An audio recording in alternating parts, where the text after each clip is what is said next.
Radhamadhava Kunjabihati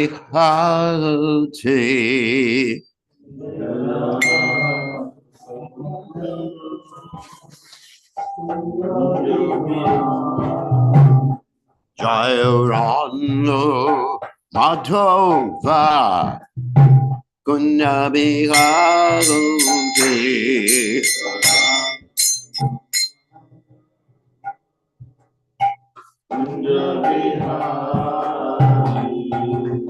Gopijana Baba Girivardhari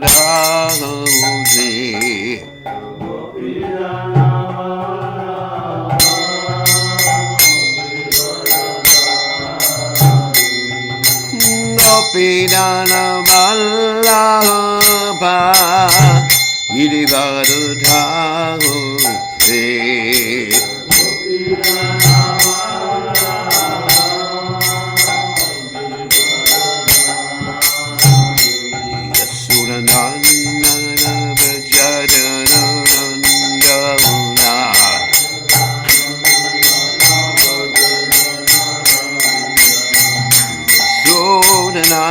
Nanda Prajajana Ranjana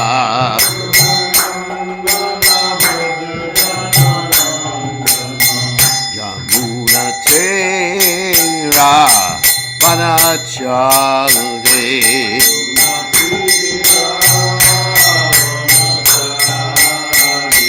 Yamuna Tera Panachari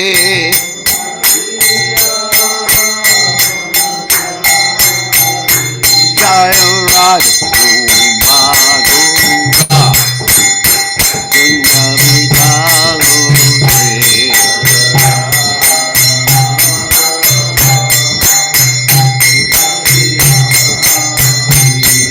Radha Madhava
Kunjabihati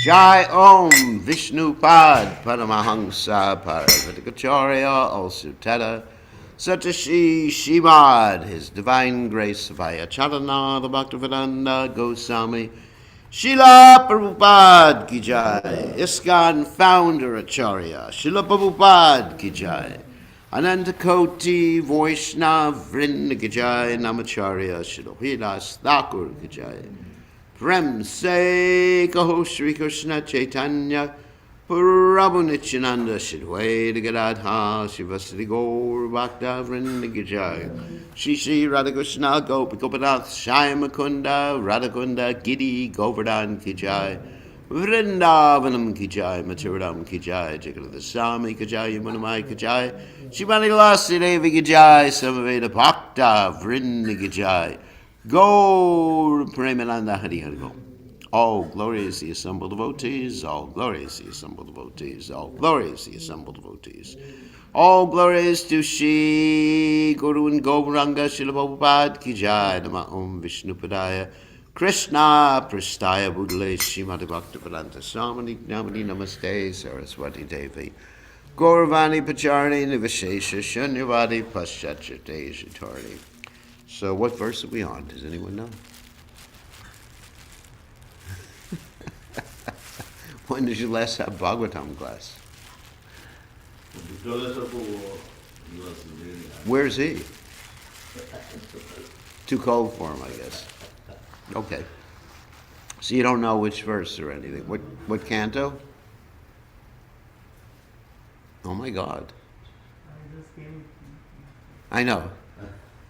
So, should we just pick a verse? Yeah. All right. You don't know what canto or anything he's on. Fourth, fifth. Sometimes change it, All right. Mostly he does doing the reading. Oh, so mostly it's just him. That's funny.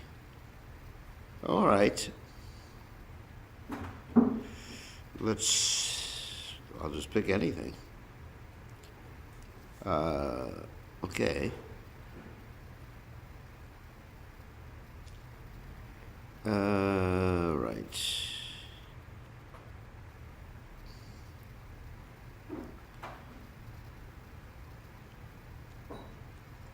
Whoops. Let's see. Don't want to do that section. It's nice to have your own, be able to choose what's part of the book. No, you're giving the online class, so you just. Oh, he's just giving an online class. All right. Yeah.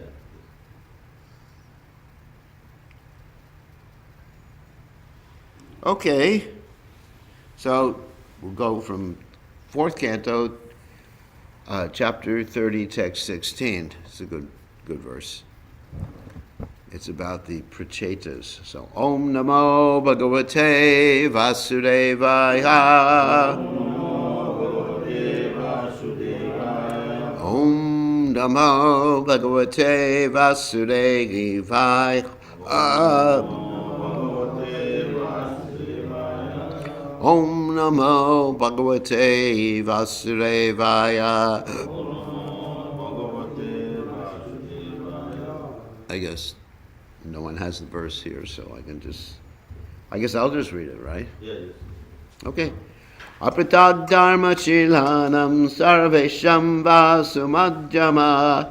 Apritag dharma shileyam vuyat patnyar pitashya. So apritag dharma chilanahum sarvesham vasumadhyama. Apritag dharma shileyam uyat patyat yarpchaya. Apritag dharma shilanam sarvesham vasumadhyama. Apritag dharma shileyam shileyam buyat patnyar pitashya. Okay, are you going to repeat? Apritak. That at least you can remember. Without differences. Dharma. Occupation. Shilanam. Whose character? Sarvesham. All. Va. Of you. Sumajama. A girl whose waist is slender. Apritak. Without differences. Dharma. Occupation. Shila. Well behaved. Iyam. This. Bhuyat. May she become. Patni. Wife. Arpita ashaya. Fully surrendered. So translation, you brothers are all of the same nature, being devotees and obedient sons of your father. Similarly, that girl is also of the same type and is dedicated to all of you. Thus, both the girl and you, the sons of Prachetas, are on the same platform, being united on a common principle. It's actually a really important verse. Purport: by His Divine Grace, A.C. Bhaktivedanta Swami Srila Prabhupada Ki Jai. According to Vedic principles, a woman cannot have many husbands, although a husband can have many wives. In special instances, however, it is found that a woman has more than one husband. Draupadi, for instance, was married to all of the 5 Pandava brothers. Similarly, the Supreme Personality of Godhead ordered all the sons of Prachetas to marry the one girl born of the great sage Kandu and Pramlucha. In special cases, a girl is allowed to marry more than one man, provided she is able to treat her husbands equally. This is not possible for an ordinary woman. Only one who is especially qualified can be allowed to marry more than one husband. In this age of Kali, to find such an equipoised woman is very difficult. Thus, according to scripture, Kalo Pancha Vivarjiyat. In this age, a woman is forbidden to marry her husband's brother. This system is still practiced in some of the hilly tracts of India. In other words, the system of one lady marrying several men. It's still practiced. It was when Prabhupada was present. The Lord says, Apratag dharma shileyam bhuyat patyar pitashaya. With the blessings of the Lord, all things are possible. The Lord especially blessed the girl to surrender equally to all brothers. Apratag dharma, meaning with occupational duty, difference of purpose, is taught in Bhagavad Gita. Bhagavad Gita is divided into 3 primary sections: Karma Yoga, Jnana Yoga, and Bhakti Yoga. The word yoga means acting on behalf of the Supreme Personality of Godhead, as confirmed in Bhagavad Gita, Yagyartat karmanam yatra lokoyam karma bandhana taratam karma kontiya mukta sangha samachara. Work done as a sacrifice for Vishnu has to be performed, otherwise work binds one to this material world. Therefore, O son of Kunti, perform your prescribed duties for his satisfaction. In that way you will always remain unattached and free from bondage. One may act according to his own occupational duty just to satisfy the Yagna Purusha, the Supreme Personality of Godhead. That is called a Pritag Dharma. Different limbs of the body may act in different ways, but the ultimate objective is to maintain the entire body. Similarly, if we work for the satisfaction of the Supreme Personality of Godhead, we will find that we satisfy everything. We should follow in the footsteps of the Prachetas, whose only aim was to satisfy the Supreme Lord. This is called a Pritak Dharma according to Bhagavad Gita. Sarva Dharmam Parichaja Mam Ekam Sharanam Braja. Abandon all varieties of religion and just surrender unto me. This is the advice of Lord Krishna. Our only aim should be to act in Krishna consciousness for the satisfaction of the Lord. This is oneness, or a Pritag Dharma. It's actually quite an important verse. Okay, so again, the Sanskrit. Whoop, I skipped the verse here. Here we go. Apritag dharma shilanam sarvesham vasumajjama apritag dharma shileyam. So this apritag dharma is used twice in the verse here. Bhuyat patnya yarpitashaya. So Omagana Timiranda Shat Gananjana Shilakaya Chakshurum Meditam Yena Tasmai Shigurave Namaha. So the interesting thing here is the word apritag dharma. And the Prachetas, just to go back a little bit in the story, they're actually, well, it's described here, they're sons of King Prachetas, and they were ordered by their father to execute austerities. And previously, we find Lord Vishnu talking to them after they performed austerities and after they chanted the song that was given by Lord Shiva. which is mentioned in the Bhagavatam. And Lord Vishnu praises them for one thing, which is really interesting. He praises them for just being of one mind and determined in following the order of their father, and determined to carry out their duty. In other words, because they cooperated with each other. As Prabhupada would often talk about how our love can be tested by how we cooperate with each other. And of course we have that verse in the Upadeshamrita, Dadati pratigranati guya makyati prichati bhukte bhojate chaiva, that our movement is spread by the loving exchanges between devotees. So because the Prachetas cooperated with each other, they got Krishna's mercy, and because of that, they were all able to marry the same girl. Because normally, actually it's interesting, let's take the case where one man marries several wives, okay? So the wife is usually called a patni, right? You have that word in Bengali too, or no? What's the Bengali word for wife? Patni? Patni. And the wife is called pati, right? Husband. Husband is called pati. Pati Dev, right? Yeah. Hindi also. Hindi, same thing. Pati, patni, pati Dev. Anyway, so in Sanskrit, if one has several wives, it's called sapatni. That means one who has wives. So, but if you analyze the Sanskrit, it also means one who has many enemies. So, patnya. Anyway, there's a Sanskrit understanding of these things. The acharyas go through this. Why is that? Because generally, if one has many wives, not recommended, don't worry about it, not recommending it, shouldn't do it, it's against Prabhupada's instructions, don't even think about it, it's nonsense. So, generally, the wives all have different opinions. And generally, they're, what we say, envious of each other.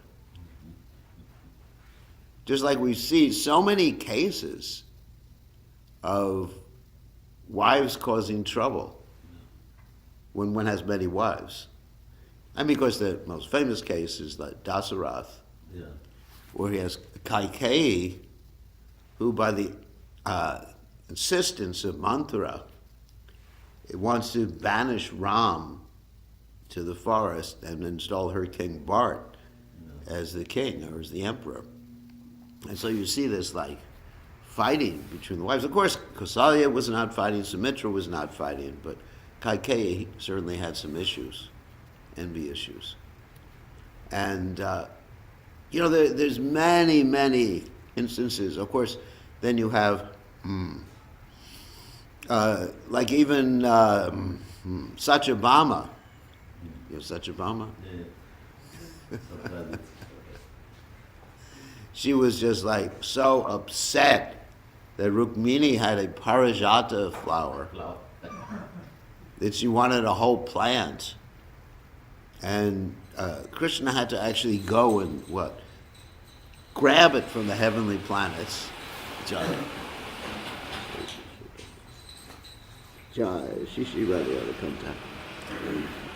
Krishna had to grab the plant, fight all the demigods, because he was henpecked by his wife.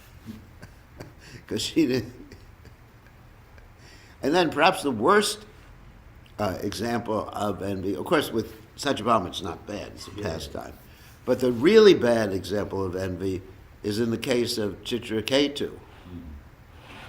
It's mentioned that Chitraketu couldn't have a son, so he kept marrying so many different wives, right? He had like 10 million wives, is described. I mean, how many people live in New Orleans? What's the population here, do you know? 1 million, 2 million? Yeah. Can you imagine like 3 or 4 times 4 times the population of New Orleans. You're all married to them. So he had like 10 million wives. And finally, he got the blessing of Angira to have a son. And the son was, of course, Harsha Shoka. And one wife was, of course, the only mother of that son. And so all the other wives, they got extremely envious. And then they poisoned little Harsha Shoka. And of course, then Narada Muni came and taught Shishiketu, basically, you're not supposed to enjoy this world. And your son is basically not your son. He's just a spirit soul. And then Shishiketu went on traveling Sankirtan after that. Right? Yeah. And he was traveling with a bunch of ladies, but they weren't his wives. But and distributing Prabhupada's books. No, it wasn't Prabhupada's books. But he was on Sankirtan. And then he got in a little trouble with Parvati after that and had to become a demon. But that's another story. Yeah. So the whole point is that generally you actually find, when a man marries several wives or a wife marries several husbands, you find like really difficulty. Of course, in the case of the Pandavas, there was no difficulty. And that's very interesting. Now, there's a story about that in the Mahabharata, how Satyabhama, who really was, Bhama, she's left-handed wife, she actually got envious, but that's a pastime, not criticizing her. She's actually wonderful, a great, pure devotee of Krishna. How Satyabhama was wondering how Draupadi was able to deal with so many husbands. And she said, you're able to deal with so many husbands and you're able to control them. Please tell me how to control my husband. It's in the Mahabharata.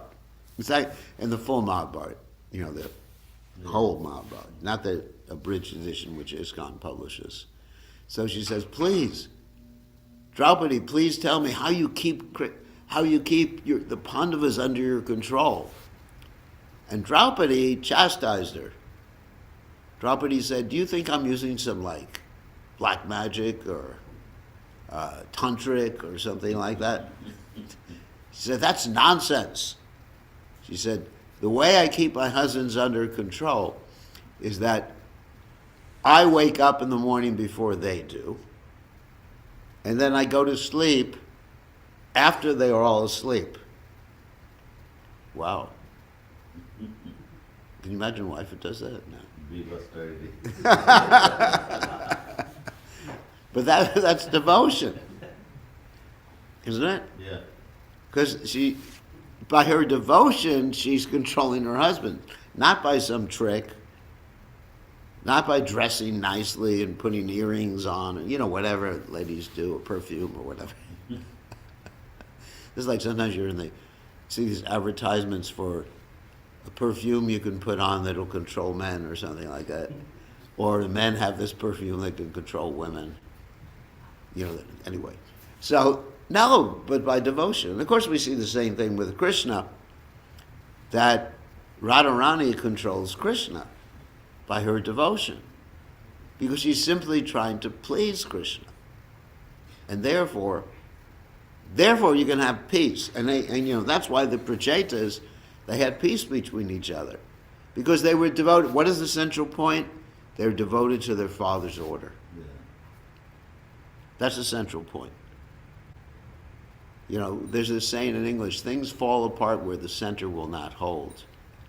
In other words, unless you have some reason for cooperation, then why should people cooperate? Because everybody has their own interests. Yeah. I have my interests, you have your interests. And so that reflects on the Prachetas, that reflects on the Pandavas, and it also should reflect on us. Because, why? Because we're all members of what? The Krishna consciousness movement. So what is our central point? This is very interesting. The central point is actually, you could say it's Krishna, but actually there's so many people who believe in Krishna all over the place. And not really. or central point is Lord Chaitanya. I don't know. So many people believe in Lord Chaitanya, and they have different takes. You have Apasampradayas, the Vals and the Alls and the Saki Bakis. Yeah, you have all these nice groups.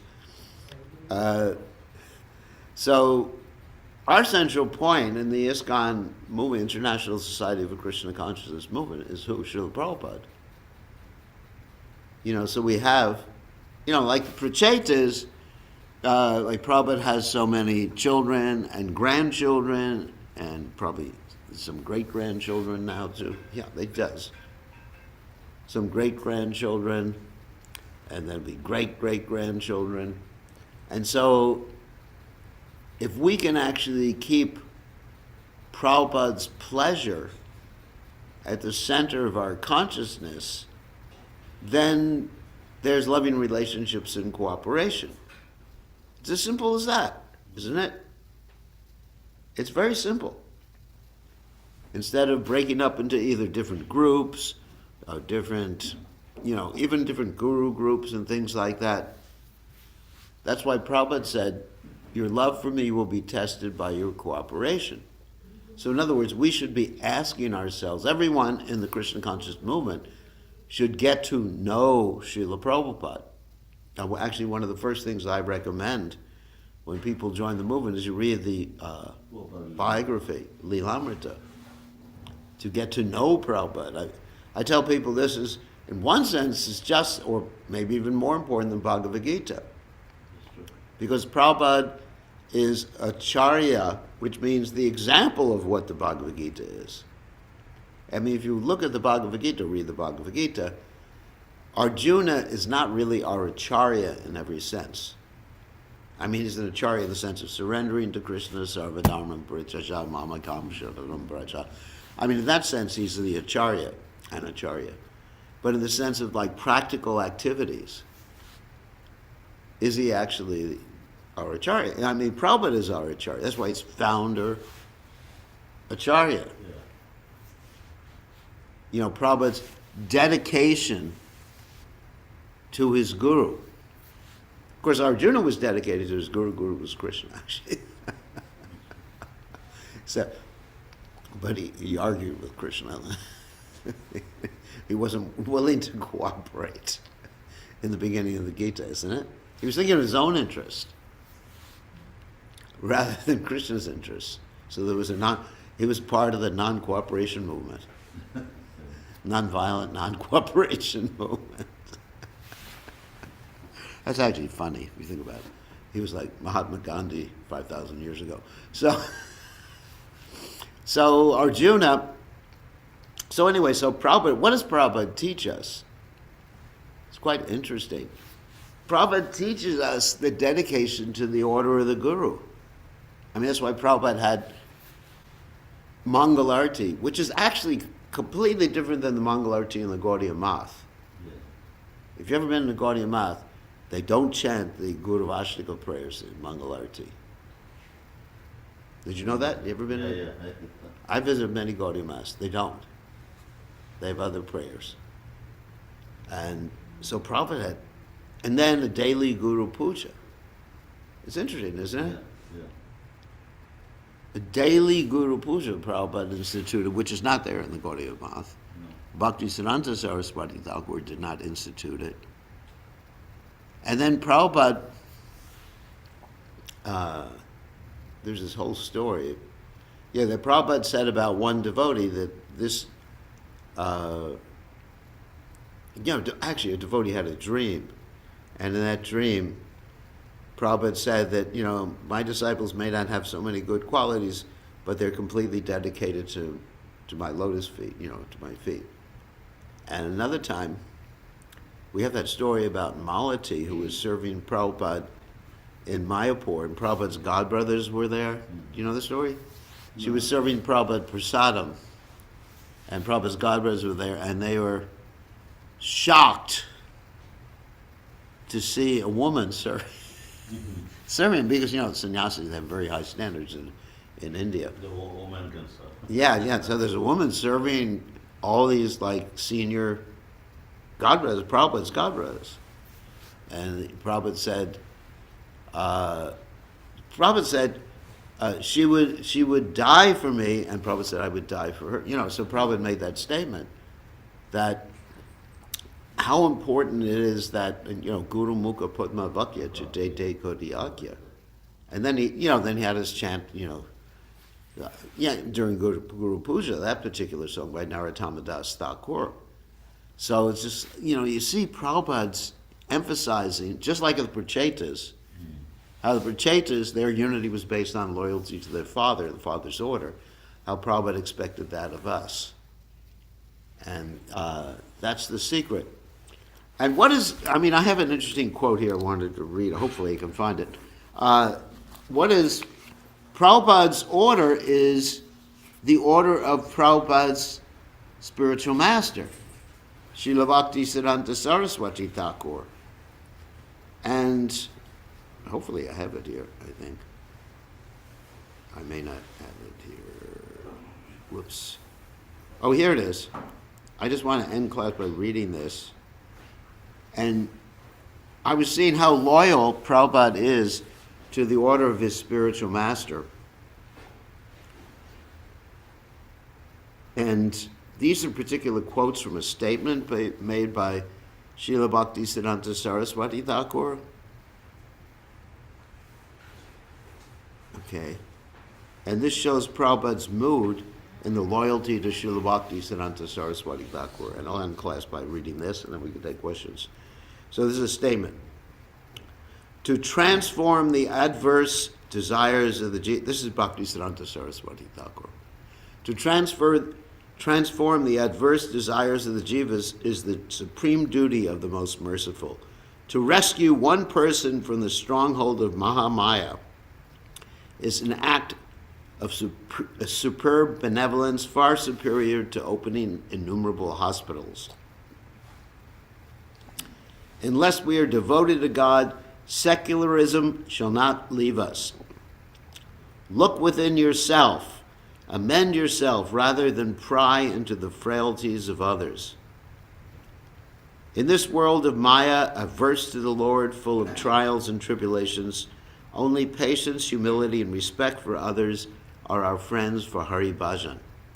The Lord Gaurasundar puts his devotees into various difficulties and associations to test their patience and strength of mind. Success depends on their good fortune. When faults in others misguide you and delude you, have patience, introspect, and find fault in yourself, knowing that others cannot harm you unless you harm yourself. And the final one is, I wish that every selfless, tender-hearted person of the Gaudiya Math will be prepared to shed, this is the really important one, 200 gallons of blood for the nourishment of the spiritual corpus of every individual in this world. Powerful statements. Yeah. And you see this, actually, Prabhupada's loyalty to his guru in those particular statements. How Prabhupada, if I have to compare, Prabhupada was the most loyal of all the disciples of Bhaktisiddhanta because he carried out the mission as his very life and soul and surrendered everything, sacrificed everything at an advanced age. I've spoken that many, many times before. So this is what keeps us together, Prabhupada. So, any questions or comments? We'll keep it short. Questions, comments, arguments? I got a lot of people. I got more people watching than are here in the temple. So, I can take questions from other people in the audience here. On the internet, if they want to type in your questions or. Maharaj, I heard one thing. Yeah. Some area in Himalayas, there's some kind of ground, there were some tribal peoples living there. Yeah. They actually follow that things, like Draupadi have 5 husbands. So yeah, how many brothers in there, accordingly one girl can marry all the brothers. Yeah, they still have that now. Yeah, still do. I've heard about that. Well, there's a reason for that now in India. I hate to mention the reason, but because there's so much selective abortion now in India. Oh, yeah. This is a fact that there's sort of, in other words, they have trucks that go around with an ultrasound. Did you know about this? Yeah, yeah. And they can tell you what the gender is of a pregnant lady. And if the lady discovers it's a girl, then she may have it aborted. So the ratio, getting to the point, the ratio of girls to boys is very low. In other words, there's probably, 3 boys being born to each 2 girls. I don't know the exact ratio, I'm just making the ratio up, but I know it's a lot more boys being born. As a result of that, there's less girls to marry. And as a result of that, sometimes people from some of the, in the north of India, they'll come to other places and arrange to take a girl from other places in India to, for all the brothers to marry. That's not good, and the abortion is not good, and this, the discrimination against girls is not good. But legally they try to enforce that one, but still. No, I mean in India you practically can't enforce very much. I mean, luckily in Ayodhya they don't allow liquor or meat, so. There's a lot of good things happening in India right now. Yeah. But there's also, in many places, a lot of things that aren't so nice. But right now, the main reason for the, many boys marrying one girl, brothers marrying one girl, is because of the shortage of girls. Yeah. And that's because of that demoniac system of abortion. And the same thing was there in China, too. Because in China, they used to limit families to 2 children. Do you hear about that before? Not anymore, because now they have no young people anymore. No, they are, even they have more than that, and they lose the job. Yeah, they lose their job. Power. Lose their job, and even when there was, I hope I don't get myself into trouble with politics here, but when there was another party in control of India, Yeah. under, you mentioned, it probably mentions Indira Gandhi, Yeah. they had forced sterilization of people. You knew that? Yeah. And Prabhupada said they even go to the Babajis and sterilize the Babajis.